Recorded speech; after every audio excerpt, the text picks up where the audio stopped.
Bienvenidos a las tertulias caninas de perros de búsqueda. Una vez más, que hacía un montón de tiempo que nos faltaban las tertulias caninas en directo, en vídeo, porque tenemos la radio. Y bueno, tenemos la nueva edición hoy por videollamada y retransmitiendo aquí en Facebook. Tenéis el chat, yo soy Isabel Herrán y está conmigo en los controles Rosa Roldán, que, bueno, que va a ayudaros con el tema del chat, con vuestros comentarios y vuestras preguntas y todo lo que queráis comentar en el chat, que ya está en marcha con David, como siempre. Yo creo que es el primero que entra siempre, David Pujazón. Hola, y genial. Y Sergio desde México, fenomenal. Bueno, pues bienvenidos y ya irá entrando todo el mundo. Paciencia porque tenemos entrevista con todas estas personas que ahora os voy a presentar. Y vamos a intentar dar paso a los comentarios y a las preguntas y eso, pero bueno, que intentaremos que entren todos, ¿vale? Bien, bueno, vamos a presentarlo primero a todos los que estáis por aquí. Tenemos, por el orden que le estoy viendo, a Moisés Belloc. Tenemos a dos grupos hoy. Tenemos a la ONG IAE, Intervención, Ayuda y Emergencia, y tenemos a la Escuela de Salvamento y Detección con Perros, la ESDP. Por IAE tenemos a Moisés y a Javi. Hola Moisés, ¿qué tal? ¿Cómo estás? Bienvenido. Hola, buenas tardes. ¿Qué tal? Buenas tardes. Y tenemos a Javi también de IAE. Bienvenido, ¿qué tal? ¿Puedes hablar? Creo que Javi está mutado. ¿El qué? Perdón. Que tienes... Vale, que había mutado por las toses. Ah, vale. Si es que tenemos alguno, menos mal que es videollamada, si no lo corto. Bueno, y por parte de la SDP tenemos a Mariluz. Hola Mariluz López. Buenas, encantada chicos. Y a Susana Izquierdo. ¿Qué tal, Muy buenas Susana? tardes a todos. No te he oído. Que buenas tardes a todos. Vale, ¿sabes qué pasa? Que tengo la pantalla de Facebook, me voy a ir a ver la pantalla de Zoom, porque la de Facebook va completamente retrasada y entonces no se estaba viéndola. Digo, ¿qué pasa? Hablan y no les veo. Y es eso. Bueno, ya se estoy viendo bien. Bueno, pues nada, pues bienvenidos a todos y gracias por estar por aquí. Sé que hay un montón de grupos que han ido para allá en esta ocasión, estamos hablando de la intervención que habéis realizado tras el terremoto de Turquía y de Siria el pasado 6 de febrero. Concretamente vosotros fuisteis a Turquía, bueno, creo que la mayoría, vamos, la inmensa mayoría fueron a Turquía. Y bueno, pues me gustaría que nos contarais un poco vuestras experiencias. Hay más grupos, no hemos podido invitar a más gente, pero además también hemos querido invitar un poco, aparte de que yo os conozco por aquí, algunos un montón, y sinceramente me hacía mucha ilusión teneros por aquí, porque la verdad es que pues, ha traído muchos recuerdos toda esta historia. Sí, ¿verdad? Muchas gracias, Isa. También hace Sí. mucho que no nos veíamos. Sí, es verdad, es verdad. Mola un montón la invitación. Sí, es que, a ver, yo estuve con Mariluz y con Susana en el mismo grupo hace casi 25 años. Estuvimos en Turquía en agosto, en noviembre del 99 y también en El Salvador estuvimos. Con Moisés he estado también en El Salvador, ¿verdad, Moisés? Sí, sí. Entonces, bueno, pues como que todo esto Hay recuerdos, hay recuerdos. Sí, sí. Pero bueno, un placer teneros por aquí. Voy a ver si me funciona una cosa que quiero hacer mientras hablo con vosotros, que va a quedar muy chulo, a ver si soy capaz, y sin estropear todo, claro. Que ya lo he estropeado, ¿verdad? Vamos a compartir la pantalla un segundito. Bien, avisadme cuando lo veáis, ¿vale? Okay. Ahora sí. Ya se ve. Genial. He intentado recoger un poquito fotos, no he querido meter vídeos por lo de los recursos, que luego me da miedito que se nos quede todo esto lento.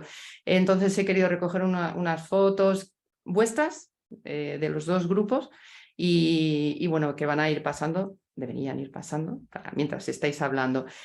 Bueno, vamos a empezar ¿por quién empezamos? Por la Escuela de Salvamento y Detección con Perros. Mariluz, Susana, contestad la que queráis. Sí me gustaría que nos contarais un poco cómo habéis ido en esta ocasión, cómo se os ha activado o en qué momento salisteis, un poquito por encima ¿En qué momento salisteis o qué día salisteis de aquí y cómo fue la salida y todo eso? Bueno, nosotros salimos con el ERICAM, ¿vale? Como parte del equipo que envió el ERICAM. Esta vez yo creo que ha sido de las veces además más rápidas en las que hemos salido. O sea, el mismo día ya estábamos montados en un avión, que eso muchas veces es quizás lo que más cuesta. Y en este caso salieron, al final fuimos casi 40 personas del ERICAM, que creo que también ha sido uno de los grupos más grandes que ha salido en las últimas intervenciones las internacionales que hemos tenido, con 4 perros. Así que la verdad que ha estado bastante bien y bastante completo el trabajo. Hemos podido tener tiempos de descanso, de rotación y demás, que otras veces íbamos muy ajustitos, a lo mejor con un equipo que era pues eso, más ligero, la mitad, y con solo 2 perros. Y entonces la verdad que el trabajo ha sido bastante bueno en ese sentido porque hemos podido rotar, ¿vale? Bueno. Y lo único, pues eso, que allí, bueno, tuvimos que esperar a poder ir al aeropuerto, o sea, llegar allí porque estaban desbordados en el aeropuerto y no podía ir ningún avión. Y quitando eso, la verdad que por lo demás bastante rápido la llegada. Así que... Sí, la verdad, bueno, sí, ahora os preguntaré sobre esto de los traslados, el follón que hubo y eso. En vuestro caso, Moisés, también salisteis prontísimo. Fuisteis, la verdad es que yo creo que los 2 primeros grupos que salisteis, ¿verdad? Para allá. Y vosotros, Moisés, Sí, cuéntame.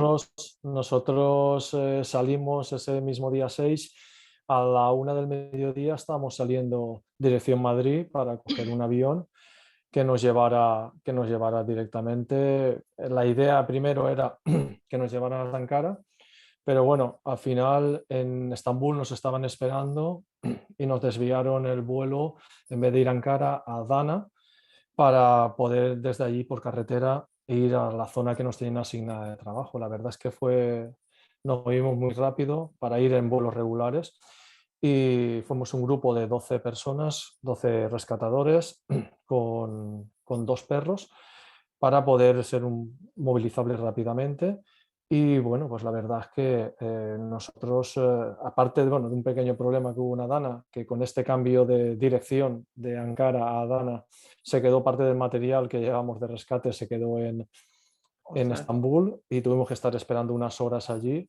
Pero bueno, mientras estábamos esperando nos dieron trabajo para los perros en Adana también y la verdad es que empezamos a trabajar muy, muy rápido.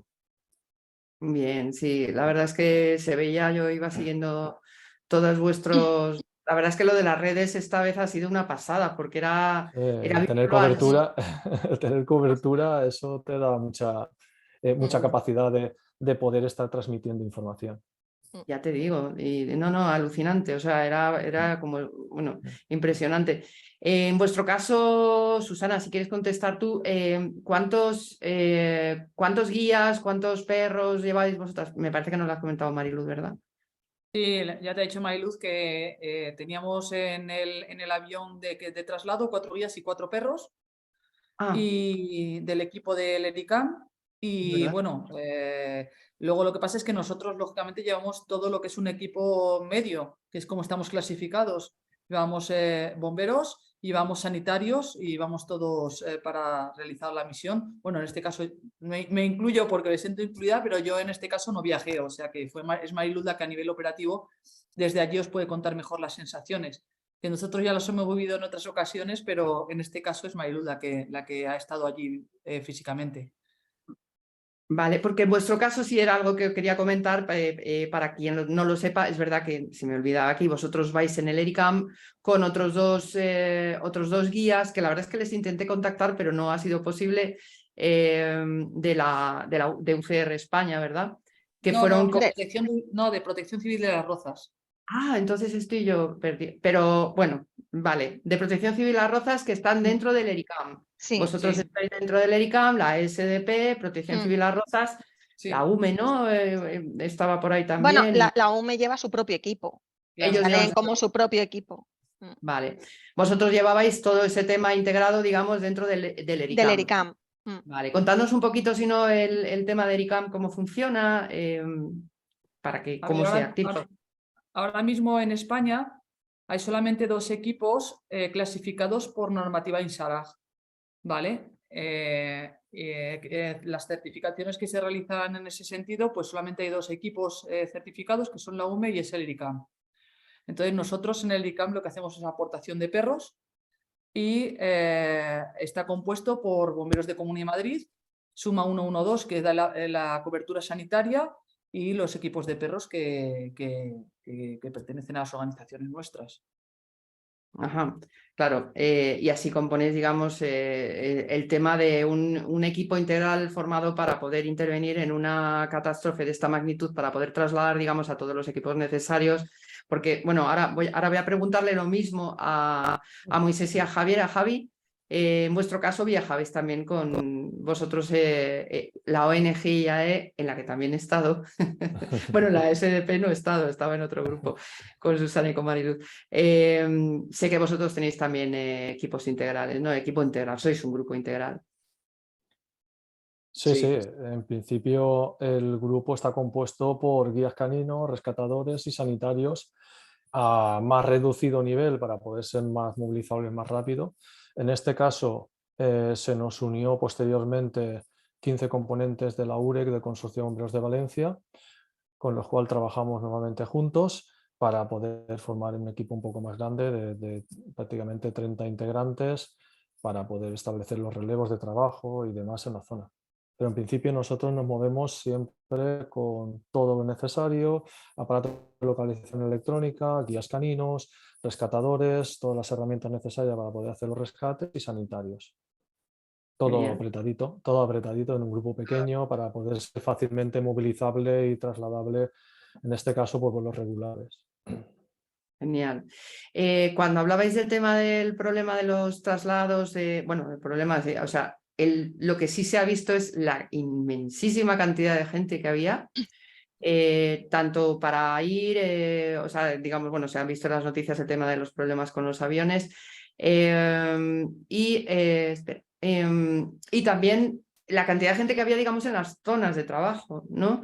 Que aparte que me imagino que los traslados para llegar hasta las zonas tenía que ser un poquito complicados en ese aspecto. Y luego desde, no sé, contándonos un poquito, SDP, ¿cómo estabais? ¿Había campamento base? ¿Salíais de allí para que se enteren un poco por ahí? Bueno, ¿Cómo lo a ver, nosotros una vez que llegamos a Adana, desde Adana nos mandaron a Iskenderun, que está en la zona de costa, ¿vale? La zona que tiene playa. Y ahí montamos un campamento base. Y desde el campamento base nosotros estuvimos trabajando con un equipo local, bueno, local a nivel nacional en Turquía, que es GEA, y con ellos fue donde como estuvimos haciendo todas las intervenciones. O sea, ellos tenían controlado toda la zona, todos los edificios, todo lo que se estaba trabajando, y a través de ellos nos íbamos moviendo a nosotros en función de necesidades. Así que en ese sentido la verdad que se organizó bastante rápido y bastante bien. Genial. En vuestro caso, Moisés o Javi, en vuestro caso. Que hable Javi ahora, que no ha hablado aún. Nada, en nuestro caso fue el único problema que tuvimos es en el aeropuerto de Adana, que como ha comentado Moisés, nos perdieron todas las herramientas. Entonces tuvimos unas 5 o 6 horas de espera hasta que las mandaban en otro vuelo. Y durante la espera sí que pudimos trabajar en algún edificio de Adana, aunque nuestro destino final era Adiyaman, que en teoría estaba a 3 horas y media. Pero claro, las carreteras estaban saturadas de máquinas de retroexcavadoras, las carreteras estaban rotas y tardamos casi 7 horas en llegar allí. Cuando llegamos allí, vamos a la mesa de crisis y eso es un caos, pero sí que nos asignan directamente una zona y tenemos el primer rescate. Así que ni siquiera montamos campamento base, estuvimos 3 días yendo de un lado para otro y hasta, si no me equivoco, y que me corrija Moisés, hasta el tercer día creo que no montamos campamento base. Oh, vaya tela, qué durito. ¿Y qué tal el trabajo con...? Una pregunta que tenía yo una duda, porque antes, digamos que bueno, lo primero, ¿en qué intervenciones habéis estado, Susana, Mariluz? ¿En qué otras intervenciones habéis estado? Hemos hablado de Turquía, agosto y noviembre, El Salvador, pero habéis estado en más catástrofes, ¿verdad? Sí, Susana, Sí. ¿te toca si quieres? Bueno, a mí me da lo mismo, o sea que cambiar. sí, bueno, también estuvimos en Haití, bueno, Mariluz también ha estado en Ecuador, ha estado en Argelia, ha estado en Marruecos, o sea que ahí hemos tenido ya rodaje desde la primera vez Turquía. que nos estrenamos Bien en te digo, Turquía. o sea sí, ha habido intervenciones, sí. Y en vuestro caso, Moisés, Pues este terremoto es el 12 en el que participamos, así que llevamos también unos cuantos trabajando, prácticamente los mismos que estaban comentando. Y bueno, y estuvimos en Nepal, estuvimos en Haití, por supuesto, Ecuador, en Argelia también. Bueno, así 12 terremotos en los que hemos estado participando. ya está bien, sí, se va adquiriendo experiencia, ¿no? Sí, sí. Hay diferencia, ¿no? Mariluz, Susana, yo me acuerdo de la primera vez, que era yo creo que la novatada, ¿no? La novatada Total. entre comillas, porque claro, se ha mejorado muchísimo todo, ¿no? Ha cambiado todo mucho y para mejor, ¿no? Espero. Pues yo creo que a nivel de procedimientos sí. O sea, a nivel de tener claro qué hay que hacer, qué no hacer, cómo organizarse y demás, creo que en eso se ha avanzado muchísimo. Pero cada vez que pasa una cosa de estas, una catástrofe, creo que en los países sigue pasando exactamente lo mismo que hace 20 años o 30. O sea, sigue colapsando todo, siguen no sabiendo organizarse, siguen teniendo problemas para movilizar ayuda. Yo creo que eso va a seguir pasando siempre porque yo creo que cuando pasa algo así es tan grande que yo creo que ningún gobierno está preparado para los primeros días dar una respuesta rápida. Pienso, No. por lo menos yo lo que he visto en todos los terremotos en los que he estado. Pero sí que es verdad que los equipos, yo creo que ahora vamos a ayudar, vamos más preparados y más organizados que antes. Y entonces eso ayuda a que por lo menos pueda solventar los primeros días hasta que eso empieza a estabilizarse, ¿sabes? Por lo menos desde nuestro punto de vista. Vamos. Importante, sí. En vuestro caso, IAE, también tenéis un buen bagaje como para haber observado diferencia, ¿no? ¿Estáis de acuerdo? Sí, en principio, a ver, la situación siempre para el país que gestiona es un caos. Estamos hablando que aquí hubo un nivel de destrucción grandísimo, muchísimas ciudades afectadas y eso es muy complejo de gestionar. Por lo tanto, no se le puede pedir al país que tenga una capacidad de respuesta muy rápida. Bastante ha hecho que sí ha facilitado muchísimo la entrada de equipos internacionales, ha sabido por lo menos asignar zonas de trabajo, ha sabido coordinarlos, meter traductores, coordinar su gestión y la verdad es que nosotros aquí hemos trabajado muy a gusto porque hemos contado con muchísimo respaldo del gobierno turco y eso nos ha facilitado muchísimo todo, el transporte, los desplazamientos, o sea, ha sido la verdad de uno de los terremotos en los cuales nos podemos sentir más a gusto en cuanto a facilidades por parte del gobierno para trabajar. Pues es importante, desde luego, lo que has comentado. Desde aquí sí se observaba, vamos, se ha visto que es probablemente la catástrofe que más afluencia de equipos ha tenido, ¿no? Pero a un nivel bárbaro. Ya solamente desde España ha sido exagerado todo lo que se ha trasladado, digamos, para allá. Yo quería preguntar sobre este tema porque viajáis con equipos integrales, grupos integrales formados por todo lo necesario y solamente 2 perros. Se me hace curioso. O sea, realmente, porque antes, bueno, cuando yo fui, pues si no recuerdo mal, eran 4 perros, 5 perros. Sí, sí. Entonces, me parece curioso que habiendo como hay más equipos caninos dentro de vuestros grupos, que lo sé, que hay muchos más, sí. ¿Por qué enviar solamente 2 o 4? ¿Creéis que realmente con eso se cubría y permite lo que decía Mariluz antes, una mayor movilidad a lo mejor del grupo y todo eso? A ver, los perros siempre es un problema lo del transporte y nos arriesgábamos a que la información que teníamos, una movilización tan rápida, nosotros llegábamos al aeropuerto cerrado ya la puerta de embarque, o sea, nosotros ya teníamos contado que tenían que parar el vuelo para subir nosotros. Era un problema de gestión y ya sabíamos que iba a ser un problema de gestión con toda la carga y los perros. Al final tuvimos que de alguna forma sacrificar, por decirlo, el transporte de 2 perros más para poder salir en ese vuelo. Entonces realmente era muy complejo el transporte inicial, ya te digo, tuvimos que hacer muchísimos contactos para que pararan el vuelo.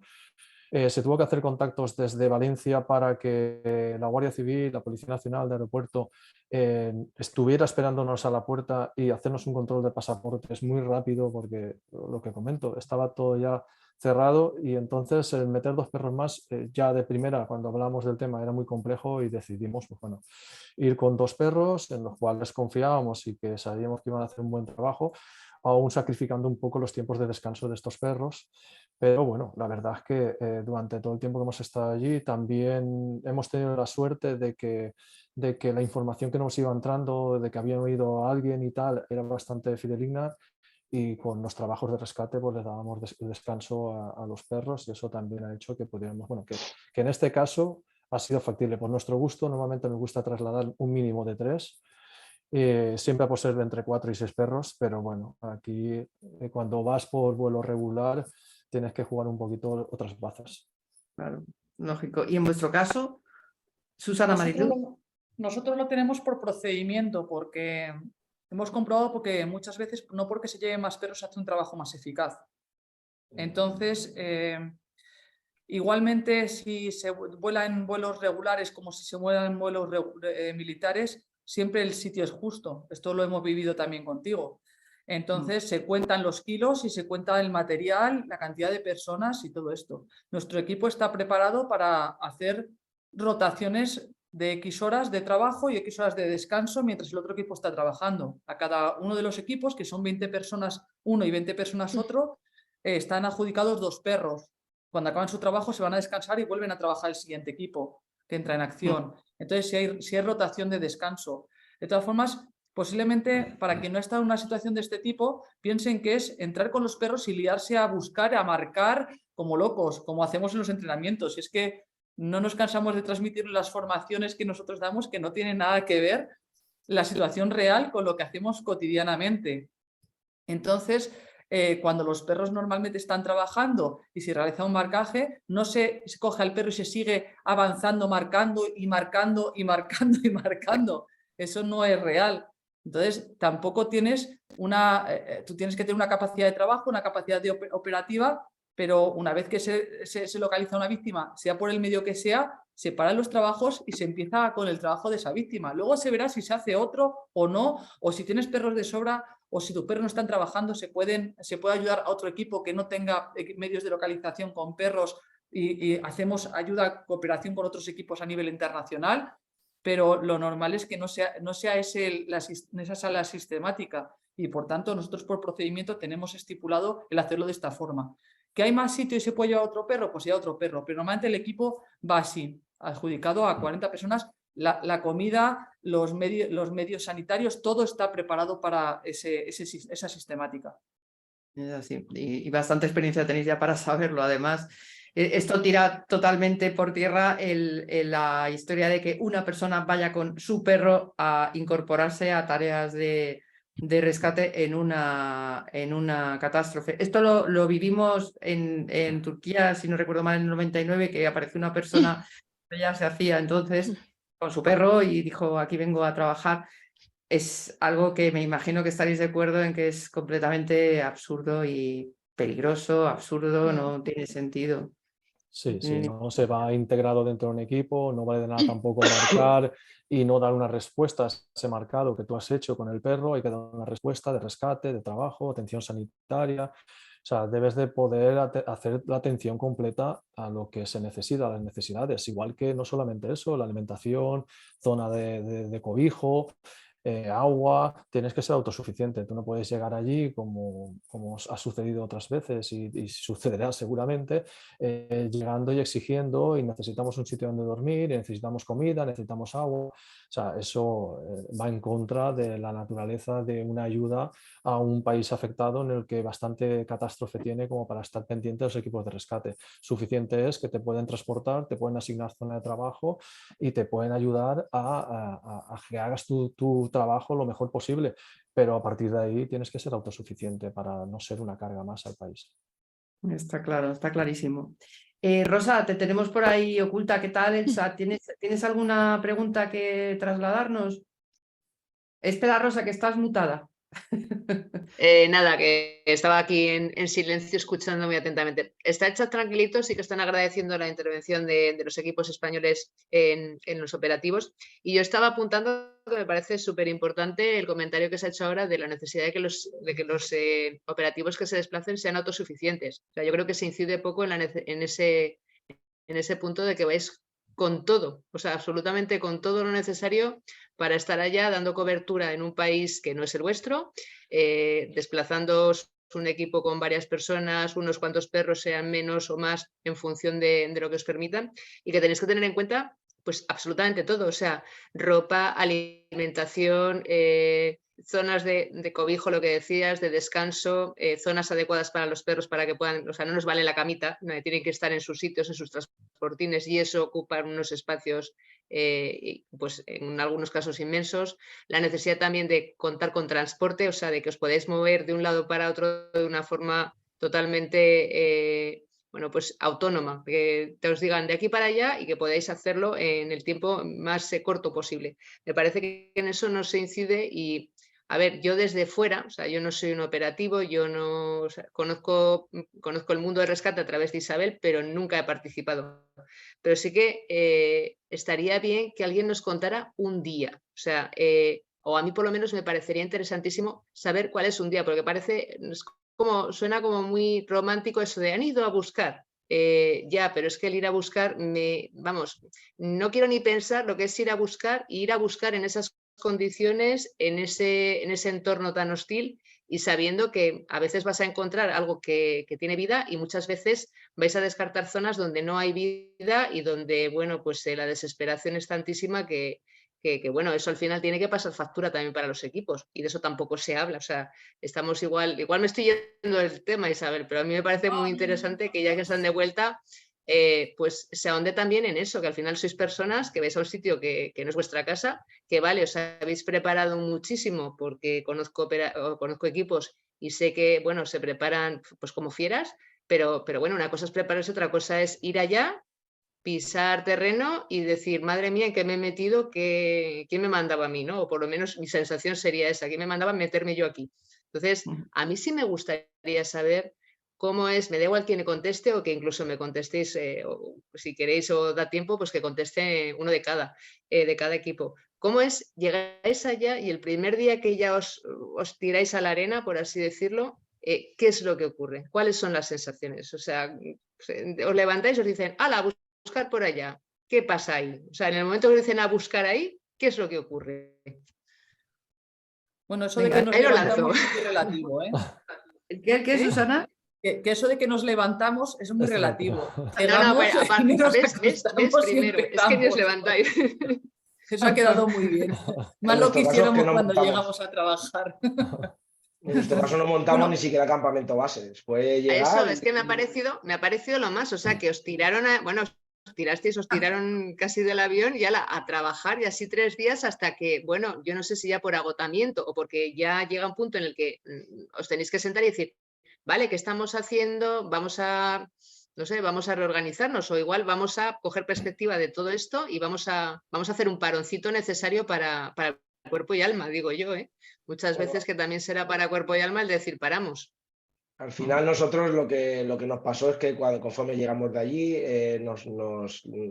tuvimos la suerte de tener un rescate directamente y aunque era de noche, cuando terminas ese rescate parece que te vas a ir a descansar, pero te sale otro aviso, otro servicio, te dicen que han escuchado a personas y es como si hubieras descansado, porque en el momento en el que estás cansado y alguien te dice que hay alguien con vida debajo de los escombros, pues es como si hubieras descansado 12 horas, la adrenalina te sube y vas así de un sitio a otro hasta que ves que en nuestro caso por la noche hubo un hueco en el que nadie nos decía nada y ya no se estaba trabajando y entonces montamos campamento base, que bueno, al final fue dormir 4 o 5 horas y por la mañana ya teníamos 3 o 4 sitios asignados ya para ir a repasar.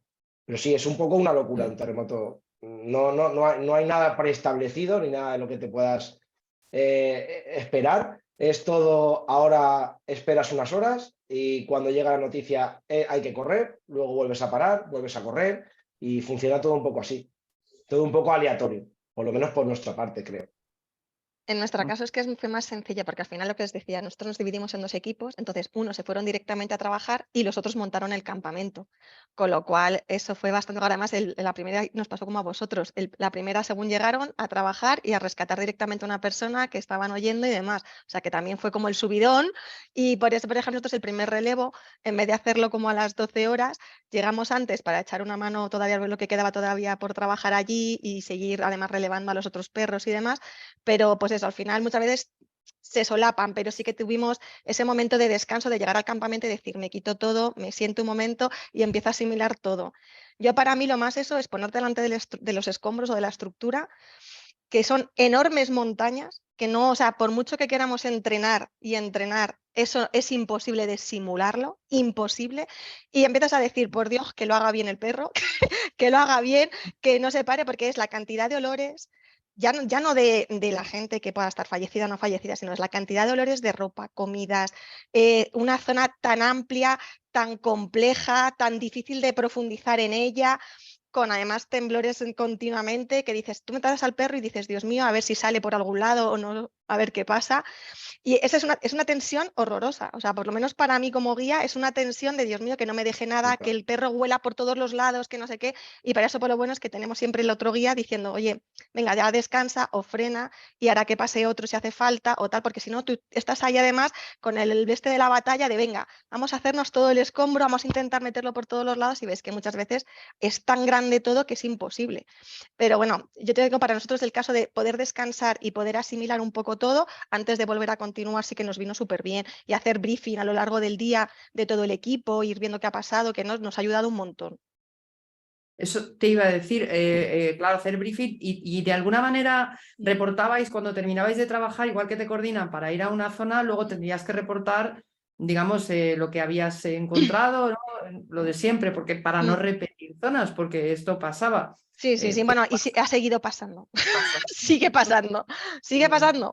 O sea, nosotros llegamos a una casa que nos hicieron, además de noche, porque a mí me ha tocado también el grupo de noche, o sea, nosotros hemos sido el equipo búho, hemos casi todo trabajado en el turno de noche, sí que es súper guay, y nos han mandado alguna vez a alguna casa en la que ya habían pasado perros, habían metido geófonos y nos decían, no, pero otra vez, digo, ¿y por qué otra vez? Si ya han pasado perros y de todo, por si acaso es que queremos descartar, y otra vez. Y claro, no podías decir que no, porque al final también estás poniendo ahí un poco, ¿sabes? Y dices, venga, va, pues pasamos otra vez los perros, pero sigue pasando, o sea que se va organizando mejor, pero siguen habiendo cosillas de estas, ¿eh? Tiene bastante lógica que pase, ¿no? A ver, es normal, es una presión de la familia, depende de cada uno, les afecta de una determinada forma y entonces hacen que quieran presionar para que vayan los equipos de rescate, va un equipo de rescate y tal. Nosotros, una de las ventajas que tuvimos también es que desde el principio nosotros era el primer equipo internacional que llegaba a esa ciudad. Con lo cual la entrada fue a lo bestia, por eso decimos que no pudimos montar campamento, por la entrada fue lo bestia porque claro, había una demanda tan grande de necesidad de trabajo que nos hizo pues, bueno, meternos en la rutina del trabajo. Sí, por supuesto, con un equipo, mientras están trabajando unos, están descansando otros, por supuesto, no la tranquilidad del campamento, pero sí en las distintas rotaciones que vamos haciendo. Luego cuando vienen los rescates, lo mismo, mientras están trabajando unos directamente en el rescate, los rescates lo que implican es muchas horas de trabajo, pero es poca gente la que está implicada directamente en el trabajo, porque son trabajos muy minuciosos de trabajo. Y entonces sí, ahí establecimos una cantidad de rotaciones importantes para que no se llegue al desgaste del equipo y que puedan estar descansando fuera, ir entrando, rescatando, o sea, trabajando. Pero bueno, sí tuvimos que registrar alguna zona que a posteriori, los días posteriores, cuando ya había ya más equipos, pues sí que un equipo había pasado por un sitio y te llamaban otra vez para pasar por allí, te dabas cuenta que ya habían pasado. Pero en los primeros días, como estábamos en este caso solos allí, en realidad, pues bueno, nos repetíamos porque íbamos marcando todo aquello que estábamos haciendo y hasta ese punto lo llevamos bastante bien controlado. Claro. La verdad es que es tremendo. Es que hay un tema además que, por ejemplo, para Rosa estaría bien saber cuando estás en el campamento base o en tu campamento base o en la zona donde estás, digamos, esperando a que te avisen, vienen como pues las carreras, porque son carreras, ¿no? Para cuando te avisan y te dicen, me imagino que seguirá siendo igual, que hay que ir corriendo a una... Y además es que eran carreras como un poco pues eso, hay que llegar corriendo y trabajar y de repente te encontrabas con que había otro equipo ya trabajando, pero que ahí te tienes que trasladar andando y bueno, corriendo y no tienes otra manera, porque de hecho ya digo que viendo las imágenes no estaban las calles precisamente, aunque hubierais tenido coches para trasladarte, ¿no? O sea que hay corriendo y a lo que y donde te manden, ¿no? Que puede estar lejos, me refiero, ¿no? Nosotros, en nuestro caso, aunque sí que teníamos, lo que hacíamos era mandar una avanzadilla, porque al final teníamos un pick-up y lo que hacíamos era ir un guía canino con 2 guías caninos con Moisés y con alguien del grupo más, y lo que hacíamos era verificar si realmente existía esa zona de trabajo real o no. Y sí que íbamos con un pick-up que tiene un poco más de movilidad. Sí que es cierto que para moverte 500 metros tardabas 15 minutos, 20 minutos, pero nosotros íbamos con gente que llevaba sirenas, que nos dejaban pasar, tipo ambulancia, y entonces esa primera avanzadilla sí que la podíamos hacer más o menos rápido. Las distancias hubiera sido un poco inviable en una ciudad que, si no me equivoco, habían 300.000 personas. Ir andando. En nuestro caso, ir andando hubiera sido prácticamente inviable con todas las herramientas.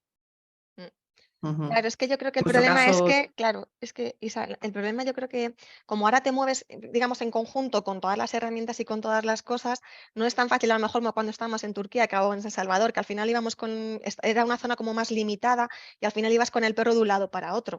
En este caso, al final, como tienes que mover también herramientas, tienes que mover cosas, al final tienes que mover un transporte. Sí que es verdad que, por ejemplo, en este caso, nosotros nos llevaron un día a Antioquía. Y en Antioquia sí que además estaba todo completamente destruido, es que no había calles, ahí sí que no había calles. Y desde donde les dejaba el transporte hasta donde tenían que trabajar, no les quedaba más que ir cargando todo, pero es que eso era súper inviable. O sea, al final te puedes eternizar y cuando quieres llegar a rescatar, estás totalmente agotado de estar cargando todo el material, los perros, las cajas, todo, hasta el lugar de trabajo. O sea, es que eso yo creo que fue lo más complejo. Entonces, al final yo creo que hay que intentar buscar una solución un poco más factible para equipos que llevan material. ¿Vale? Nosotros la de llevamos los... un pick-up de avanzadilla y luego un Ah, camión que llevaba el resto de ah, gente y toda la carga. ah. Entonces, así es como nos podíamos ir moviendo, pero a pie eran distancias cortas. Igual estabas en un edificio, te Claro, llamaban del edificio de al lado o el de claro, atrás, y entonces te movías a distancias cortas, pero exactamente. y sin mover herramientas hasta que no había algo en el que era necesario pues, descargar y tal, si no nos movíamos con lo justo, localización electrónica, localización canina y poco más hasta que ya efectivamente localizabas a alguien y ya se empleaban todos los medios. Una pregunta, Moisés, ¿vuestros vehículos eran vuestros, los lleváis vosotros No, digamos, no, o en sea, un vuelo regular estamos para llevar, si ya te es digo, verdad, es verdad. y- Es hinchables de verdad. momento aún no hay para ahí, no, a ver, Bueno, para todo se eso sí, andará. todo se andará, pero bueno, en principio sí, nosotros desde el primer momento nos asignaron vehículos y la verdad es que por parte de las autoridades se nos puso traductores y se nos puso vehículos a nuestra disposición y eso así de lo que nosotros íbamos pidiendo, nos asignaban un camión, no, preferimos un vehículo ligero para que pueda meterse por todos los sitios, ir a hacer localizaciones mucho más rápido y a todo lo que más o menos estuvimos solicitando nos pusieron la ayuda necesaria para poder ser efectivos sobre el terreno. Entonces, aunque era un caos la ciudad, era un caos, porque hay que reconocer que estuvo un 60% destruida de los edificios afectados, aún así había capacidad como para que nosotros llegamos allí, ponernos medios para podernos desplazar y poder ir a las zonas que ellos nos iban diciendo. Desde la mesa de crisis nos iban diciendo los puntos la mayor prioridad que ellos tenían y nos iban llevando de una punta a otra de la ciudad. No íbamos a todos los edificios directamente, sino a los que ellos establecían como que eran prioritarios y entonces nuestro traductor nos iba llevando a donde nos iba asignando la mesa de crisis. Tenemos una pregunta de Luis Ortiz que nos traslada. ¿Cuál es el balance general de las operaciones en Turquía? No sé si alguno tenéis el dato. Es un dato, no le he preguntado, no sé si él quiere aportar o quiere desarrollar qué balance quiere, pero bueno, si alguien le quiere contestar o Vale, puede contestarle, porque no sé si hay datos. El balance yo me general es imagino, muy complejo. Claro, a claro, nivel general de A todas las general muy ciudades. claro. Es no, que podemos trasladar una pregunta más fácil porque eso no se puede saber. Me imagino que se está refiriendo a la eterna pregunta de cuántas víctimas localizasteis, ¿no? Yo creo que va por ahí, pero por eso la dejo Bueno, aquí y si quiere, pues que nos lo diga por chat. O aquí vale, estoy para responderle. pues venga, Eh, si queréis contestar a esta A pregunta, ver, yo tengo... yo nosotros, tengo también otra. vale, nunca es algo que nos guste comentar, no es un trofeo, no es lo que sea el número de víctimas, porque a veces haces el mismo trabajo y no tienes los mismos resultados, porque dependiendo de la rapidez con que llegues, de que el edificio donde te envíen haya víctimas vivas o no, todo eso hace que al final lo importante es el trabajo que haces en el terreno, los descartes que haces, también informar a los familiares si hay un cuerpo y has podido marcar dónde está, enseñarles cómo tú tienes que ir, pero enseñarles porque a veces están haciendo verdaderas barbaridades, moviendo escombros y poniendo en riesgo su vida para rescatar un cuerpo, enseñarles cómo tienen que hacerlo, cómo tienen que tal, que te avisen luego cuando hagan un tipo de trabajo y vuelves y asesoras para que sigan trabajando sin riesgo. Pero bueno, en este caso nosotros pues pudimos rescatar a 3 personas y la verdad es que bueno, fueron en 2 rescates. El primero fue un joven de 26 años y después fueron un padre y la hija, estaban juntos en un mismo hueco de supervivencia. Y bueno, pues siempre que vas a un terremoto, la intención es ayudar al máximo posible y por supuesto si al final te puedes llevar de alguna forma el chute de recompensa de adrenalina de encontrar a alguien vivo, pues la verdad es que eso ayuda a continuar en el trabajo los sucesivos días, ¿no? Porque siempre en los primeros momentos es donde mayor probabilidad tienes de encontrar gente viva y luego según va pasando el tiempo se van reduciendo esos porcentajes, cada vez es más complejo y entonces, pues bueno, tú también te vas bajando esa moral porque sabes que el tiempo va en tu contra y en el de las víctimas. Yo quería aportar también que al final es lo que dice Isabel un poco todo, es como que solo se valoran las víctimas que encuentras. Y yo, para mí, la parte más dura del terremoto, para mí encontrar una víctima, en teoría es fácil. Si tú cruzas al perro con el cono de olor y al perro le llega ese olor, lo va a marcar. Para mí la parte difícil es bajar a todo el mundo del escombro, pasar al perro y ver que no hay nadie con vida, por lo menos en la zona que tú estás buscando. Y transmitir esa información a la familia para mí es muchísimo más duro que encontrar una persona y poder rescatarla al final, que es para lo que estamos trabajando siempre. Esa parte para mí es la más dura y yo creo que es lo que más debe de contar. No estamos solo para encontrar, sino para descartar que no haya más gente. Claro. Y esa es la que más se repite, porque Exacto. esa es la que más se repite una y otra vez, una y otra vez, una y otra vez. Y en vuestro caso, Mariluz, Susana, Mariluz, en este caso Bueno, que está... en nuestro caso, el ERICAM consiguió sacar a 2 personas con vida. Sí que es verdad que el primer día que llegamos, junto a la persona que sacamos vivo estaba su hijo, que estaba fallecido. Y de la última persona, que lo que decía Moisés de que pasan los días, ¿no? Nosotros conseguimos justamente un día antes de venirnos localizar a la otra persona y llevaba 8 días debajo de la estructura, 6 plantas, sin moverse, sin beber, sin comer, sin ver la luz del día y sintiendo cómo las máquinas van quitando el escombro encima de ella. Impresionante. O sea, eso es de las cosas que dices, pasan los días, pero la esperanza nunca se puede perder. Hay que seguir trabajando y hay que seguir apostando día a día y seguir buscando, porque esos milagros siguen existiendo. Entonces, por supuesto, totalmente de acuerdo con Moisés y con Javi en que tan importante es encontrar, como decir, el perro no localiza ningún olor, que es quizás lo más duro. Lo fácil sería decir, guau, ha marcado el perro, qué guay, pues ya está. Lo difícil es salir del escombro diciendo, el perro no ha detectado nada, que no significa que tampoco no haya nadie con vida, que es que a lo mejor 4 o 5 plantas o 6 por abajo hay alguien vivo, pero el perro no detecta ese cono de olor porque a lo mejor ni siquiera puede salir ese cono de olor al exterior y lo pueda detectar el perro, con lo cual es todavía más duro. Es decir, el perro no ha detectado nada, pero puede ser, puede, porque al final con esas montañas de escombros que había, o sea, es difícil decir. Nosotros además en los entrenamientos lo hemos vivido muchas veces, que tienes aquí a la víctima, pasa el perro por aquí, como el cono no viene para acá, no le da y no lo marca. Y la tenía al lado. Entonces hay que ser realistas que el perro al final es una herramienta más dentro de todas las herramientas que disponemos en un equipo de intervención. ¿Vale? Entonces, bueno, que es difícil, es muy difícil y siempre te queda esa de, la habré metido por todos los sitios, habrá buscado en todas las zonas, se habrá dejado algún sitio, a lo mejor iba al aire en este sitio para otro lado y no le he pasado, y eso de run sí que nos lo traemos luego los guías para casa, ¿eh? O Ya te sea, digo. Tener en cuenta que edificios de 15 plantas estaban sí. en 5 metros de altura. O sea, la cantidad de escombros que había y sobre todo también una cosa muy llamativa, algunas de las varillas eran lisas, entonces había una cantidad de varillas, que había sitios por los que era imposible pasar el perro. Entonces, si no puedes cruzar al perro por ese cono de olor, o sale directamente fuera, o sale por arriba y tú por arriba no puedes pasar, pues al final no puedes hacer tu trabajo. Entonces, lo que decía Mariluz, el perro no es la herramienta definitiva, es un compendio de todas las herramientas que tú llevas, lo que hace aumentar la efectividad La del grupo. posibilidad, exactamente. ¿Llevabais geófonos, cámaras térmicas? ¿Lleváis, no? Me imagino, Sí. todo eso. Sí, sí. Mm. Por Sí, eso que te digo que al final es un poco todo, es decir, es el personal, es pues las herramientas que llevamos para poder detectar, o sea, es todo lo que hace que el equipo sea mucho más efectivo, ¿sabes? Pero el perro por sí solo yo creo que tampoco es la herramienta única e imprescindible para, ¿no? Es una herramienta más dentro del equipo de intervención y es lo que hace que tengamos muchas más probabilidades de sacar a gente con vida de los escombros.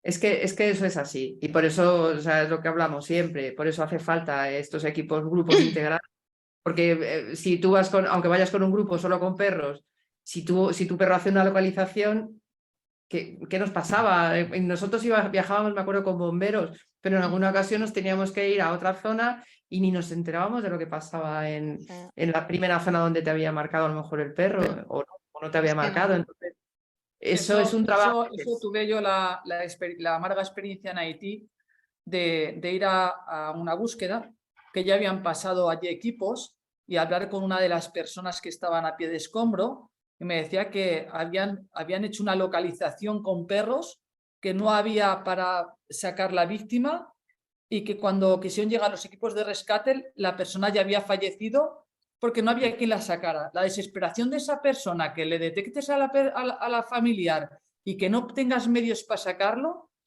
o sea, eso es lo peor que te puede pasar en una situación de ese tipo. Entonces hay que ser conscientes también de la población, de las necesidades de la población y de cómo afectan tu actuación. O sea, es una cuestión, eso, de ética, ¿no? También. No es cuestión de irte allí venga, vamos a buscar, vale, y si lo encuentras, ¿qué? Y esto, ahora aquí dices, bueno, pues lo has encontrado y había posibilidad de buscar un equipo, y digo, ya, ¿y si no, qué? ¿Y si no, qué? Entonces, aquí hay Claro. muchas connotaciones morales que también hay que tener en cuenta a la hora de abordar una situación de este tipo, que no solamente ir, sino ser consecuente con lo que haces. Sí, porque además, Aparte, una localización implica luego muchísimas horas de trabajo, personas en riesgo, los rescatadores en riesgo para poder llegar a ella. Entonces, implica una responsabilidad también. También uno no marca tan alegremente si sus propios compañeros o él mismo tiene que luego participar en esas tareas de rescate. Entonces, es todo un cómputo que hace necesario que quien se desplaza tenga la capacidad completa, la capacidad de localizar, la capacidad de rescatar, la capacidad sanitaria de poder hacer unas primeras atenciones dentro del escombro antes de ser, o paliar las consecuencias de esa víctima o las heridas que tiene esa víctima antes de ser rescatada. Porque una de las cosas que nos comentaban también los traductores cuando vayan pasando los días era, oye, ¿por qué está muriendo tanta gente después en los hospitales? Gente que se ha rescatado, ¿por qué está muriendo después? Pues porque no ha recibido la atención necesaria en el momento de ser rescatada. Y entonces esas heridas, especialmente el síndrome de aplastamiento, que es importante, si no es atendido en el momento antes de ser liberado, esa extremidad que está atrapada o lo que sea, eso provoca que posteriormente esas toxinas van desplazándose por el cuerpo, llegan al cerebro y esa persona muere a los 3-4 días de haber sido rescatada. Entonces todo es importante una buena localización, es importante unas buenas herramientas y personal entrenado para hacer un buen rescate, pero es importante también esa atención in situ de la víctima para garantizar por lo menos que luego esa víctima pueda sobrevivir. No todo está en ir y sacarla directamente. además, sí me gustaría que contaseis lo que significa que un perro ladre en esos momentos. ¿No? O sea, es como... Es que a veces, a veces no hace falta que sea un ladrido, porque hay veces que algunos marcajes, como conoces al perro, te generan dudas. De hecho, a nosotros nos pasó de pasar los dos perros y justamente los dos perros hacer una intención, un lloro, que nos hace pensar que el perro está dudando. Y como hablaba Mariluz, como hay tanta dificultad y tantas cosas encima y tanto escombro, pues lo que hicimos fue mandar al equipo de rescate, hacer un poco más de agujero y volver a pasar a los perros. Al final no es todo como en los entrenamientos, es imposible de ninguna manera poder entrenar en lo mismo que luego nos encontramos allí. Está claro. Está Esto claro. es Para lo que mí- hemos hablado siempre, ¿no? De tienes que entrenar al perro al 100% en lo que tenemos para que luego allí se te quede al 60 o al 70. Tal cual. Es así. y, Sí, y sí. entrenar en la especialidad. Y entrenar en Es- la especialidad, por supuesto, vamos, yo indudable. Y eso- además, Mm, entrenar en zonas de estructuras complicadas, no en un complicadísimo. edificio de ladrillos que se nos ha caído aquí al lado de casa. Es decir, tienes que prepararle al perro en las cosas más complicadas que podremos ponerle, porque luego allí eso es como, yo qué sé, no sé, 3, 4, 5 o 100 veces más difícil que lo que hemos hecho en un entrenamiento. Está Entonces, claro. la gente tiene que tener muy claro que si quiere trabajar con un perro para estructuras colapsadas, hay que prepararle para ello y además prepararlo de forma muy seria, porque lo que se va a encontrar siempre va a ser mucho más difícil y más complejo que lo que ha entrenado. Siempre. Es que hay cosas que no se pueden imitar. El olor de los huesos rotos, de la sangre, de los alimentos, eso no tenemos capacidad de en ningún campo de entrenamiento imitarlo. Entonces, lo que dice un poco, prepáralo para el 100%, que luego trabajará al 50%. Para mí, por ejemplo, los residuales es para mí probablemente el problema más complicado que hay, porque una cosa es que a lo mejor haya muerto, haya fallecido la persona hace poco, el olor le dé al perro, pero cuando hay una persona al fin y al cabo, pero cuando no hay nadie, pero hay un residual reciente o incluso no de una víctima, sino de otras personas que hayan estado en la zona trabajando, a mí se me antoja que es una de las situaciones más complicadas y en estos casos residuales hay por todas Por todos partes, lados. ¿no? Complicado. Es así. Rosa, ¿qué tal? ¿Cómo hay alguna? Dos cositas. Sí, hay un par de preguntas, son también de Luis Ortiz, que ya ha participado antes. Yo creo que una sí la habéis contestado. Nos pregunta que si en el grupo en el que ustedes iban había personal médico para atender a las víctimas de las que hablan antes de sacarlas de los escombros. Mariluz asiente con la cabeza, así que si quieres contesta, te abro el micrófono o abres y... Sí, sí, es como lo que comentaba antes Moisés, o sea, tanto ellos como nosotros llevamos personal, tanto médicos como enfermeros y sanitarios. En nuestro caso en el ERICAM son personal del SUMA 112 y son los primeros en atender a la víctima antes de que la saquen. Hay que decir Vale. una cosa en esta cuestión, y es que los sanitarios que acompañan a los equipos USAR, a los equipos que trabajamos en esto, son sanitarios con formación especializada.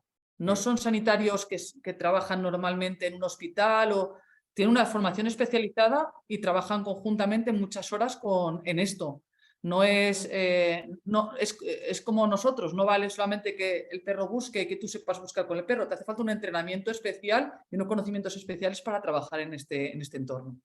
Claro, además en nuestro caso, que encima somos un equipo más limitado, encima los propios sanitarios les entrenamos en maniobras de rescate, pueden colaborar en ese rescate directamente. Entonces, sí, están entrenados y especializados en trabajo específico para atender a víctimas in situ dentro de los escombros y con lesiones específicas que ya se prevén que van a poder existir en este tipo de intervenciones. No es el médico del ambulatorio que me lo llevo aquí, no. Es personal entrenado específicamente para ello.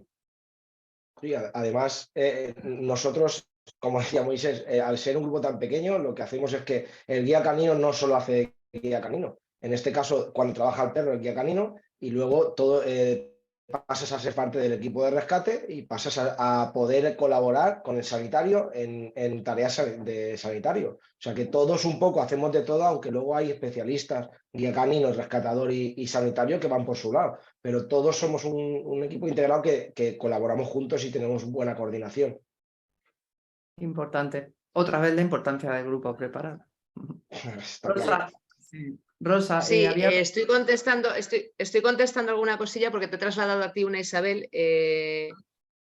Luis Luis Ortiz pregunta cómo se puede hablar de este tipo de milagros teniendo en cuenta el artículo que se publicó en Perros de Búsqueda en el que se hacía una analítica. He intentado poner el enlace pero no me permite en el chat, en el que se hacía una un análisis de la actuación en esta catástrofe. Bueno, pues el que se publicó, porque decían que era casi inútil llegar al área con perros después de 7 o 8 días después. Nitrocelulósico le ha contestado que simplemente estadísticas realizadas a lo largo de los años. Ha animado el chat. Claro, sí que es cierto que un casi inútil, y además yo he estado recuperando el reportaje y bueno, no se habla de casi inútil, se habla de, bueno, pues que después de unos cuantos días, evidentemente, pues las probabilidades de encontrar gente con vida descienden brutalmente, pero vamos, eso es una cuestión de, bueno, pues de probabilidades, básicamente. Pero si quieres aportar tú, Isabel, que es, bueno, pues que creo que en este caso tienes más voz que ninguno, pues sí, no, porque el artículo lo escribí yo, sí. A ver, sí, lo sigo diciendo, lo sigo pensando. Yo una vez me decía una persona muy durilla, muy así, muy realista, hace muchos años me decía, ¿qué sentido tiene movilizar a tantas personas y a tantos recursos para rescatar a muy pocas personas? Y yo le dije, jolín, pero una vida vale cualquier cosa, tal. Pero llega un punto en el que, sinceramente, yo creo que hay un punto en el que ya no merece la pena, no porque no podamos rescatar a una persona, sino porque hay tantas personas, o sea, es que estamos hablando de personas que hay debajo del escombro y personas que hay encima del escombro, lo que acaba de comentar Moisés, el tema del síndrome de aplastamiento, o sea, si estamos haciendo unos trabajos inmensos y unos desplazamientos y un gasto de dinero muy grande, cuando han pasado ya varios días, para mí no tiene sentido ir a una intervención. Es mi opinión, pero también sí me gustaría que lo comentaseis vosotros como protagonistas de esta intervención.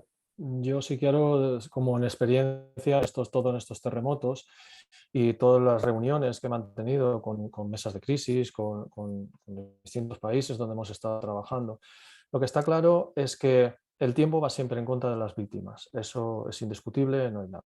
Y luego, aparte, la gestión de ese terremoto lleva sus fases. La primera fase es la necesidad inminente de equipos de rescate para poder ayudar. Todos los medios que tiene ese país se van a poner a disposición de esos primeros equipos de rescate para poder ayudar. Y esos medios de transporte, helicópteros, en este caso el ejército no participó mucho en los momentos iniciales por problemas con la frontera que tuvieron, pero en otros sitios, helicópteros, medios, todo lo que sea se pone a disposición de los equipos de rescate para llevar ahí, y esos propios medios que desplazan a los equipos de rescate al sitio los son utilizados para trasladar heridos, sacar heridos de la zona. Esa es la prioridad inicial. Según pasan las horas y pasan los días, resulta que, bueno, que la prioridad para el propio país en la gestión ya no solamente está en esos rescates, es que tiene que dar cobijo a esa gente que está allí, tiene que dar de comer, tiene que dar agua, tiene que dar tal. Con lo cual, los medios que dispone ya no van vacíos a la zona de la catástrofe, ya van con agua, van con alimentos, van lo que sea, van dirigidos allí, y el transportar un equipo de rescate hace que se queden en tierra necesidades para los damnificados. Y eso hace que para el país ya empieza a generar dudas, esos equipos que van llegando días más tarde, van generando dudas si realmente necesito llevar ese equipo o directamente yo veo más prioritario llevar esa comida, ese agua para el resto de gente que tengo allí. Y así, según va sucediendo, resulta que esos vehículos van regresando vacíos y van yendo llenos. Y cada vez para el país es un problema más de gestión los distintos grupos que van llegando. Yo no digo que se haya sido en este caso o no, pero esa es la teórica un poco de cualquier tipo de catástrofe.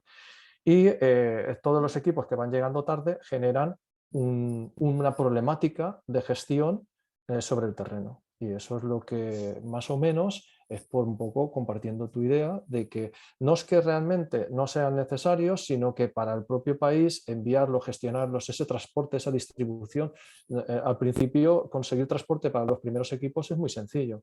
Para el resto de equipos cada vez se va complicando más porque esos medios de transporte están utilizándose para otras cosas, ¿no? Entonces, está claro que si todos los equipos llegaran rápido sería lo más efectivo, por supuesto. Que cada vez hay más equipos.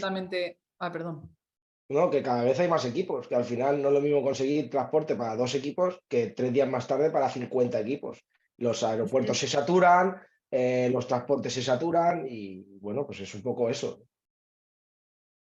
Yo estoy totalmente de acuerdo con Moisés, y hay otra cuestión también importante, y es que el país se paraliza para poder dar vía a toda esa entrada y salida de personal, no solamente de la propia población, sino también de los equipos de rescate.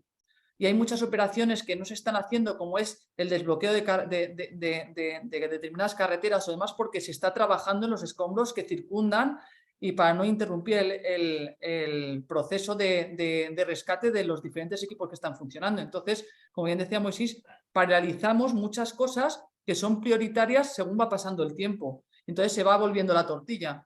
Y eso es así en todos sitios. Según el país y según la situación, eso empieza antes o empieza más tarde. Pero es así y siempre ocurre de la misma manera. Entonces, pues las prioridades, lógicamente, el bien de la mayoría supera el bienestar de la minoría en un momento determinado. Y eso es así, se mira donde se mira y en todos los países. Yo me pongo en la situación de quien está dirigiendo esa catástrofe y de los medios de que dispone y las posibilidades de supervivencia. Pongo todo eso sobre la mesa y las necesidades de la gente que ha sobrevivido pero que se encuentra sobre el terreno y que necesita comer y necesita beber y necesita una cierta y salir de la zona o una cierta movilidad en la zona. Y claro, entre una cosa y otra, normalmente, por eso los equipos que van llegando más tarde van a tener muchas más dificultades para llegar, van a tener más problemáticos de gestión, van a tener muchísimos más problemas que los equipos que llegan en las primeras horas o en los primeros días. Estoy completamente de acuerdo. Un tema muy espinoso, pero realmente hay que ser realistas y además en el artículo yo incluía de 2003, la ONU ya se pronunciaba al respecto de controlar ese tipo de ayudas que van llegando de manera masiva y descontrolada, porque puede suponer eso, porque se convierte en un problema, como bien estáis comentando. Es peliagudo porque, claro, dices, es salvar una vida, pero es que, como está diciendo Moisés, o sea, hay muchas vidas y Susana, hay muchas vidas, muchas más vidas expuestas que una sola vida. Es así, ojalá se pudiera hacer todo, pero no se puede ir en contra de otras personas. De todas maneras, Isabel, un segundo. Yo antes, cuando he hecho el comentario de que no se tiene que perder la esperanza, que está en el 8º día, nosotros hemos encontrado, me refería sobre todo a que una vez en el terreno, cuando van pasando los días y no vas encontrando, muchas veces todos como que, ya no vamos a encontrar a nadie, ya no vamos a encontrar a nadie, y luego pasan estas cosas. Entonces, yo me refería más a eso, de que una vez en el terreno y se van pasando los días, pues al final, pues digamos que la motivación y la esperanza va bajando. Entonces, no hay que perder la esperanza porque en cualquier momento, pues oye, puede surgir. Pero sí que es verdad que según van pasando los días, las probabilidades bajan. Y eso, vamos, es indiscutible. Es así. Que claro, ya estáis allí, pues claro, lógicamente tienes que estar trabajando. Es así. Rosa, ¿alguna cosita más? Sí. Nada, un apunte de David Fujazón que nos dice que también hay saturación por el llamado turismo de rescate, que últimamente está muy de moda, que alguna vez también lo has comentado, se ha comentado en debates. Bueno, se ríe Mariluz y yo creo que vosotros también podéis tener una opinión pues muy, muy, muy autorizada sobre este tema. ¿Alguien quiere decir algo sobre ello? Es algo que pensamos todos, pero bueno, pues ¿cómo os afecta? O sea, mi pregunta sería, claro, vosotros que vais con todo, a la mochila ahí, o sea, lleváis todo el operativo, la comida, el cobijo, el no sé qué, todo absolutamente, y bueno, pues os encontráis que está compitiendo con vosotros el que o la que pues va con el perro, que sabe buscar muy bien y ya está, y encuentra una plaza en un avión y está por ahí. ¿Cómo se lidia con eso en esos momentos? ¿O directamente no se lidia y cada uno hace lo que le toca hacer y ya está? A ver, ahí entra yo creo que la ética personal de cada uno. O sea, cada uno tendrá que... Es muy difícil querer decir lo que está bien o lo que está mal, ¿no?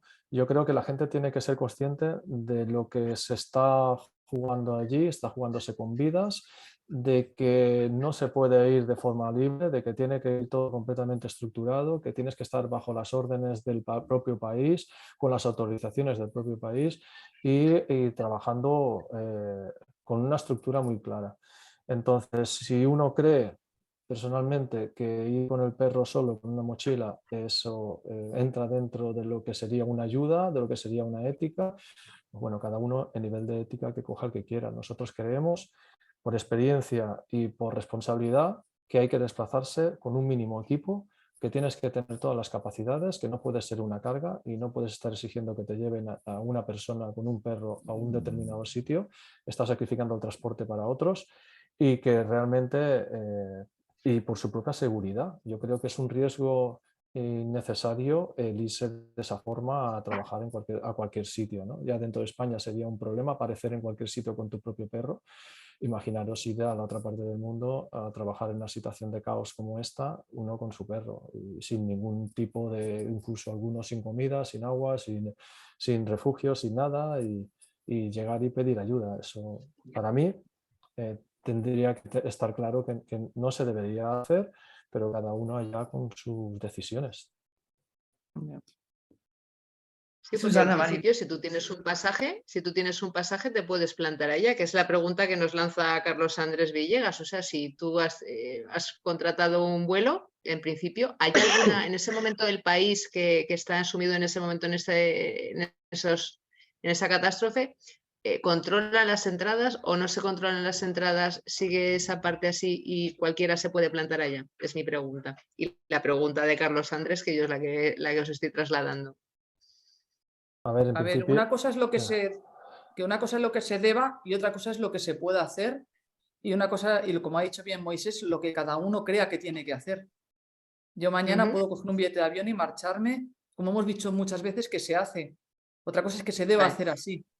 Eso, y el estamos de país, acuerdo, estamos de acuerdo. y el país tiene, cuando tiene una situación de ese tipo, está claro que tiene que intentar recibir la mayor cantidad de ayuda posible, y muchas veces también hay que tener en cuenta que rehusar la ayuda puede suponer para el país también, a nivel político interno, un problema, porque dice, tú has rehusado que vinieran los equipos de rescate de no sé dónde a trabajar que se habían ofrecido. Aquí juegan muchos factores que se escapan a nosotros, que somos solamente primeros intervinientes, que lo que hacemos es intentar hacer nuestro trabajo de la forma más coordinada, más organizada, para asegurar lo que ha dicho Moisés, que no damos trabajo, que vamos realmente a ayudar y que vamos a conseguir los mejores resultados con un equipo y una preparación y unos medios adecuados y con una cobertura adecuada. Más allá de eso, el país siempre va a intentar recibir la máxima cantidad de ayuda precisamente porque tiene que luego la población va a decir, oye, ¿por qué dejaste fuera a esta gente? ¿Por qué hiciste esto? Y demás.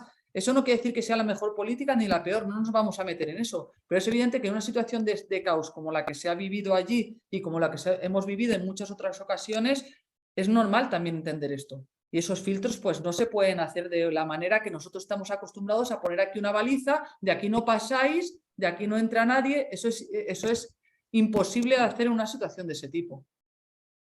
Está claro. Muy bien dicho. Totalmente de acuerdo. Lo que es, las personas tendrían que quieren ir así, tendrían que pensar qué supone para el país el que vaya una persona sola, la gestión de esa persona, todos los problemas que va a surgir esa persona, y si realmente tendrá que pensar si está ayudando o no está ayudando. Cualquiera no puede ir. A nosotros cuando salimos nos envían un montón de mensajes, de llamadas. Oye, mira, yo soy bombero de no sé dónde, yo también quiero ir. Bueno, sí, siento mucho, pero es que no se puede ir así. O uno, si yo soy médico, tengo una semana libre, me voy con vosotros. O sea, no, vamos a ver, esto no es así. La gente que va ahí tiene que tener una preparación, un entrenamiento, una formación, un trabajo en el grupo. Eso no es yo cojo y me voy y ya está, ¿no? Son muchos años de entrenamiento y de formación, y las cosas no se pueden hacer porque uno quiere ayudar, ¿vale? Uno no coge, es como si ahora uno está en la guerra de Ucrania y se coge el cuchillo de la cocina, se lo mete en la cintura, coge un billete de avión y se va a Ucrania a pelear con los rusos. O sea, vamos a ver, eso no se le pasaría a uno por la cabeza, y no entiendo por qué aquí uno se le pasa por la cabeza coger su perro y irse directamente a la catástrofe. Entonces, cada cosa necesita de una preparación, una formación, una cantidad de gente, un grupo, una estructura, y que todo eso esté aceptado por el país y coordinado por el propio país. Sí, yo a veces... No, digo que al final nosotros solo vamos cuando el país nos permite tener el visado como equipo de rescate. Sí que es verdad que el país lo que no puede hacer es paralizar el tema del turismo, el turismo normal me refiero, no al de catástrofes. O sea, tú te puedes colar como turista y luego por allí moverte de la manera que sea. Ahí está la ética de cada uno, si tú has solicitado visado con equipo de rescate o tú te has colado como si fueras un turista más y luego te has ido a la zona del terremoto. No hablo de ningún grupo ni de ninguna persona de los que puedan haber ido allí, pero que esa posibilidad existe y se ve en cada uno de los terremotos. Y que no se nos olvide una cosa, no solamente pasa con el tema de los equipos caninos, pasa con todo. pasa lo que estaba diciendo Moisés, o sea, con el tema sanitario, hay mucha gente, es que este Claro. problema no es de grupos de rescate, es que pasa y sigue pasando después con el tema de sanitarios que van, o eso, gente que quiere ir allí con la razón que sea y con la razón que internamente tenga, pero que quieren ir para allá y se van para allá y se convierten en un problema. Entonces es que es una magnitud enorme el problema del turismo de catástrofes, entre comillas, ¿vale? Digo, no es todo el mundo va de turista, pero es así.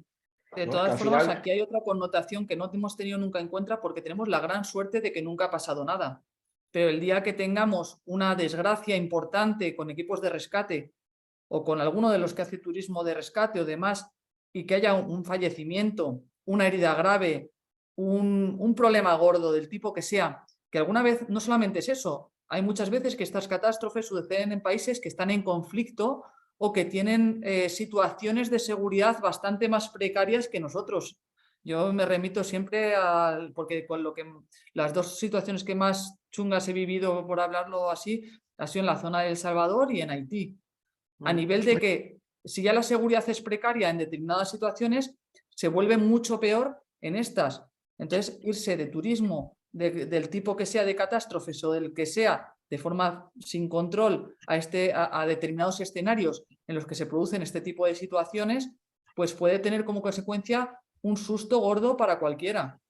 Entonces, eso no ha pasado, gracias a Dios, pero el día que pase nos echaremos todos la mano a la cabeza y entonces se hará visible esto que estamos comentando en este momento. Es así. Es así. Me has recordado un aparcamiento y gente con ametralladoras guardándolo, vigilándolo para que, y claro, y alucinamos. Es que Joder, vivimos ¿Te en un acuerdas, país muy no? pacífico. Vivimos en un país muy pacífico. Y una totalmente. línea, ¿no? Y Y no una estamos línea acostumbrados a esas cosas. una línea de policías armados, ¿verdad? Para no pasar a la zona de trabajo. Alucinante, sí. Eso no, eso claro, cuando lo ves dices, ostras, pero claro, es que tú imagínate que pasa algo. Yo sí recuerdo en alguna intervención, no mía, haber oído a alguien que todavía ponía caldo al país, digamos, porque tenían esos problemas de seguridad. Por Dios, es que nos hemos vuelto locos. Es que no puede ser, encima es eso lo que dice Susana, va a pasar algo y va a ser tremendo. Pero viene a colación, por ejemplo, de lo que decía Moisés, que somos una carga en ese momento y no puedes multiplicar esa carga por no sé cuántas personas que van por su cuenta o equipos que marchan allí porque sí, sin tener en cuenta todas estas cosas.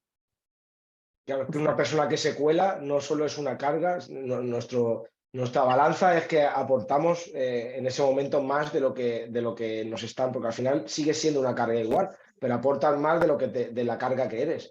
Y cuando hay gente suelta por ahí, al final, cuando se cuelan, son una carga individual o de 2 o 3 personas. Eso sí es una carga que al final no se demuestra con resultados. Eso sí es un problema y cuando son muchos, pues es un problema bien gordo, sobre todo de seguridad, que en este terremoto yo no he visto muchos problemas de seguridad, pero yo no he tenido la suerte de estar en todos los terremotos que habéis estado algunos, pero a mí me han contado muchos problemas de seguridad reales. Y luego cuando vuelves, tú cuentas lo bueno, no cuentas las situaciones de tensión que has pasado en cada momento. O sea, eso solo lo has vivido si has estado allí.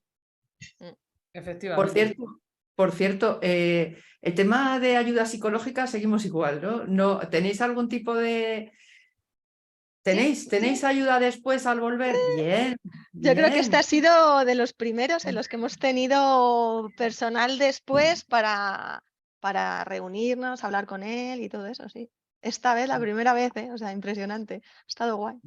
Un tema Sí. grave y ese tema sí que no se trata nunca Mm. jolín, es que no se tiene en cuenta jamás, o sea que me alegro. Moisés, ¿vosotros qué tal? Nosotros tenemos terapia de grupo. No, nosotros desde que estamos allí empezamos ya a trabajar entre nosotros, a mantener ese escudo de protección entre la realidad y nuestra seguridad mental. Y bueno, es algún trabajo que hacemos continuo sobre el terreno y que luego siempre hacemos un día antes de regresar. Especialmente siempre buscamos que el vuelo que nos lleva nos deje en un sitio o anteriormente a ese vuelo en el que podamos relajarnos, podemos charlar, podemos comentar, podemos transmitir toda esa información, soltarnos para no llevarnos los problemas directamente a casa. Eso está claro, de momento durante todo este tiempo nos ha funcionado bien, seguimos en ello Pero bueno, ya sabemos que los que estamos mucho tiempo en esto, al final estamos locos porque ir a estos sitios así como vamos una y otra vez, eso es una locura, ¿vale?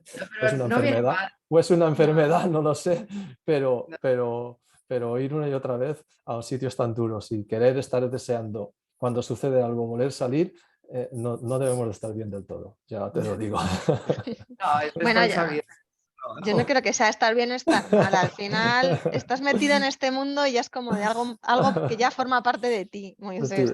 Pero es verdad. Lo que pasa que yo sí que es verdad que lo hemos notado. Es decir, de lo que comentaba Moisés de hacer los briefing o debriefing, de poder hablar con todos y demás, que sí que en esta salida, por ejemplo, lo hemos hecho mucho y todos los días, con unos, con otros, tal. A luego hacer una charla con un profesional, hay una diferencia, ¿eh? Es que pedimos Se nota, ¿eh? especialidad, o sea, especializarse en el tema de los perros, pero también hay que especializarse, o sea, hay especialistas en el tema de Sí. psicología humana y Yo en creo que esta. ayuda, ¿eh? Es importante. Es que estas Ayuda. cosas Es que no se ven. Y que habrá eso, gente que ese lo lleve protocolo. súper bien, pero hay otra gente que se lo come todo y que no sabe tampoco exteriorizarlo y estas personas te ayudan y digamos que te sacan aquello que a lo mejor tú no eres capaz de sacar, ¿no? Y yo creo que viene muy bien. Mal no viene, seguro. No, exactamente, es decir, no está de más. O sea, que si no lo tienes, pues bueno, como tú dices, Moisés, al final entre los compañeros, que al final somos amigos, casi familia y demás, pues nos ayudamos entre todos y estamos siempre ahí para todos, ¿no? Para apoyarnos y para ayudarnos. Pero no está de más tampoco la otra ayuda, fíjate. Muy bien, Pues sí, gracias. Está pues muy sí. bien. Al final habéis implementado una especie de protocolo de primeros auxilios psicológicos, o sea, por así decirlo, un protocolo de primeros auxilios psicológicos para vosotros y para los equipos, que es un poco por donde iba cuando os preguntaba cómo es un día, porque tiene que ser una auténtica locura de cuando lo ves después con perspectiva, decir, madre mía, pero ¿quién me manda a mí meterme allá? Y al hilo de esto, Silvia Mossini nos comenta que le da pie todo lo que hemos comentado para decir que hace falta ya un protocolo de mínimos para emergencias. Es un poco lo que estáis, bueno, lo que estáis dejando entrever con todos los comentarios de os han atendido muy bien, pero cuando llegan estos momentos, pues hay que coordinar, hay que mover, hay que atender, hay que... O sea, eso no deja de ser al final una especie de protocolo que, como decís, cuando llega el momento, el país, por mucho que queramos, como nunca sabes por dónde va a romper y todo lo que va a romper, pues cuando rompe mucho, colapsa, ¿vale? No al lugar. Pero vosotros pensáis que sería bueno tener o elaborar o tener en mente cosas así, un protocolo de emergencias para estos casos, de cómo activar, cómo recibir, cómo coordinar, o A ver, Se supone que lo eso hay. ya existe, eso ya existe, existe. eso es, Y existe. un poco Sí, es Sinsara quien coordina este tema, certificado o no el grupo, hay que cumplir una serie de requisitos. Nosotros no nos hemos podido certificar porque bueno, directamente no entramos dentro de la dinámica de que quiere el gobierno español para con dos equipos ya tiene suficiente responsabilidad y entonces pues nada, nos hemos quedado fuera de ahí, pero que eso no implica que nosotros cumplamos con toda la normativa, mínima necesaria para poder participar ahí. Y ellos exigen que tiene que ser autosuficiente con comida para 10 días, con agua para 3 días. Ese es el mínimo necesario para poder salir, que tienes que movilizar y tener capacidad de localización electrónica, localización canina, rescatadores, atención sanitaria. O sea, todo ese paquete está ahí y es a nivel internacional para todo el mundo y está a disposición de todo el mundo. Lo que la gente tiene que responsabilizarse y decir, vale, yo quiero salir a una intervención internacional, pues lo mínimo que puedo hacer es prepararme y ir en esta base, que es la que un poco coordina a nivel mundial este tipo de intervenciones. Entonces, pues bueno, sí, está ahí, está a disposición de todos los que quieran verlo y asumirlo y está claro que es para todos y a nivel mundial teóricamente se debería de cumplir.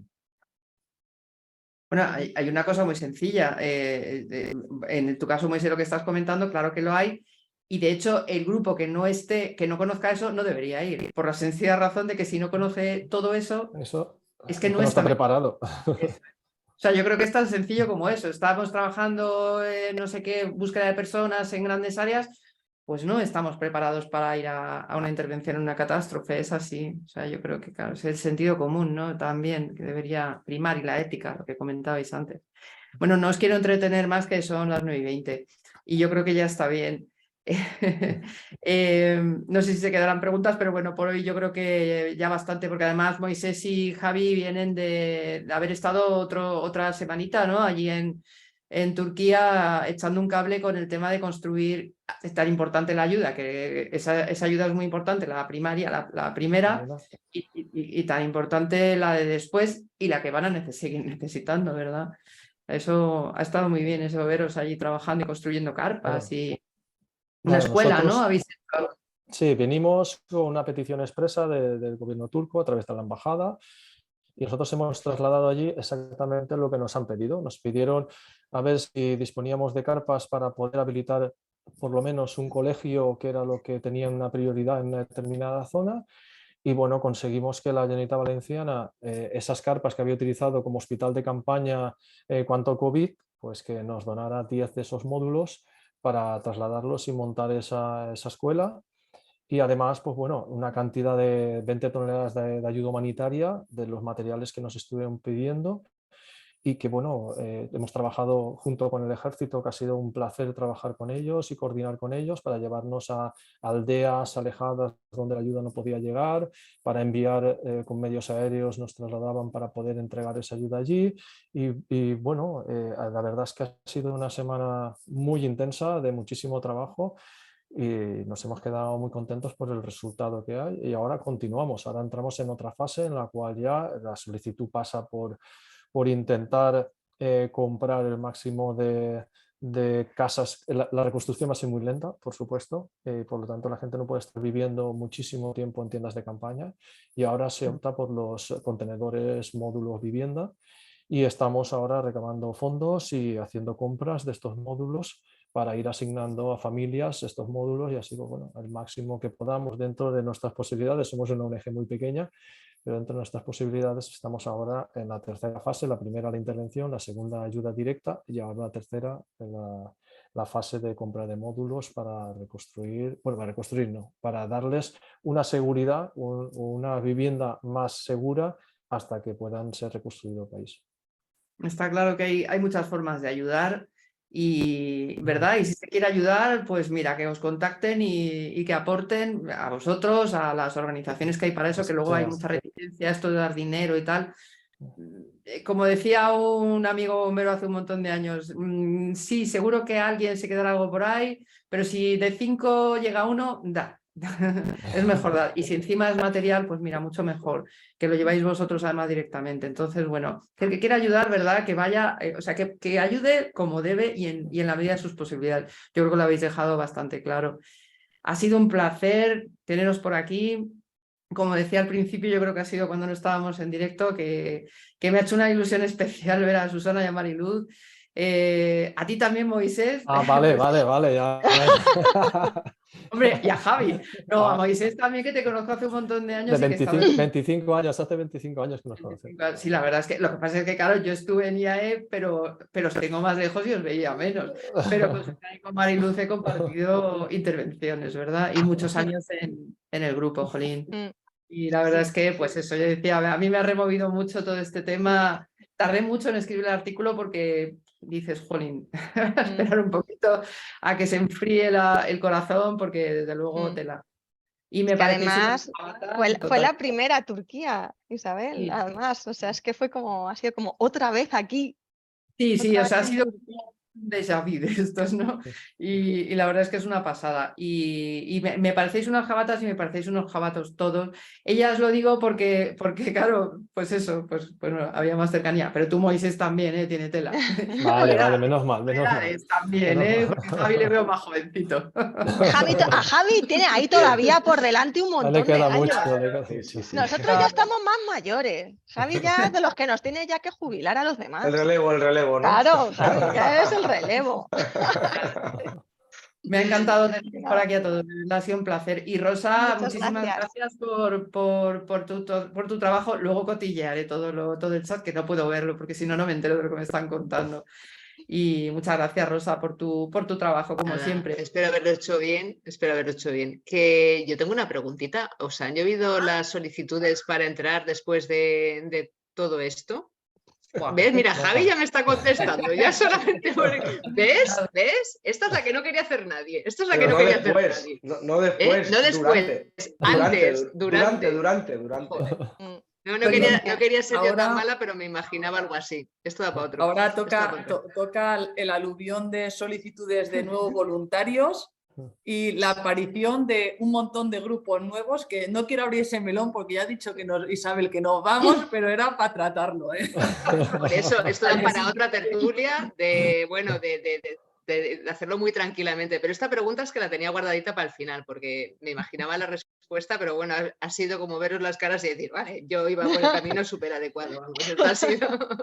Lo que pasa es que Vale, el pues, 90%, un placer, chicos, me encanta. lo que pasa es que el Dime, perdona. 99% de estos que se apuntan así en la movida duran muy poco.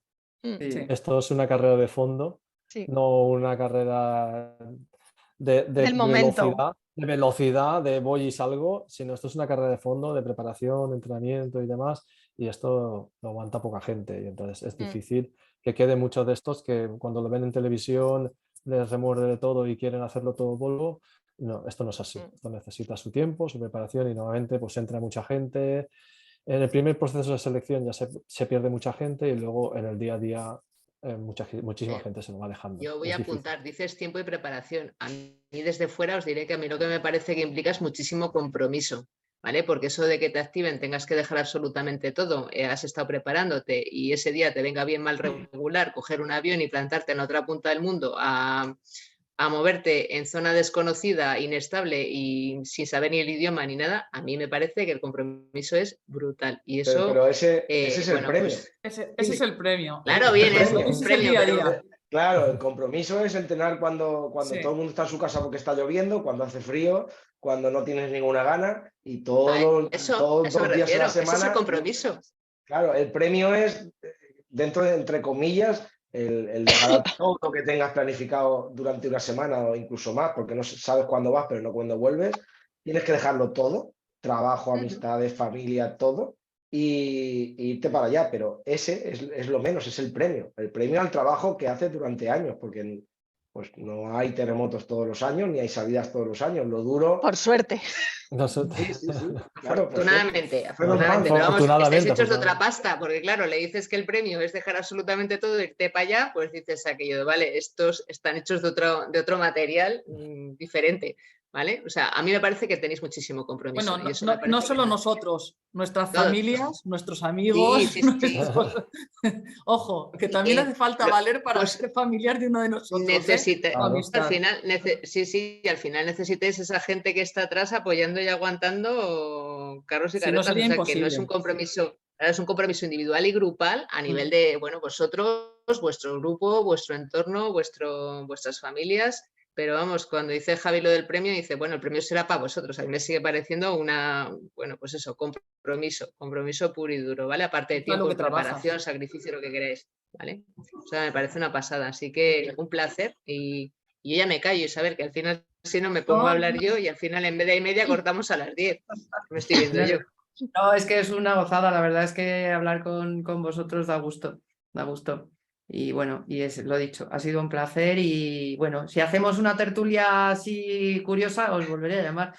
sin Últimamente problemas. hacemos menos. Muchas ya- gracias por invitarnos. O sea Ya que ves. al revés. Y así placer. vernos por lo menos.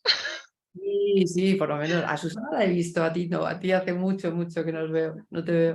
Y nada, y bueno, pues eso, que os vaya muy bien a todos, que entrenéis muy bien, que vaya todo fenomenal, Igual. que no haya necesidad de repetir catástrofe y bueno, Eso. ocurre pues que todo vaya fenomenal.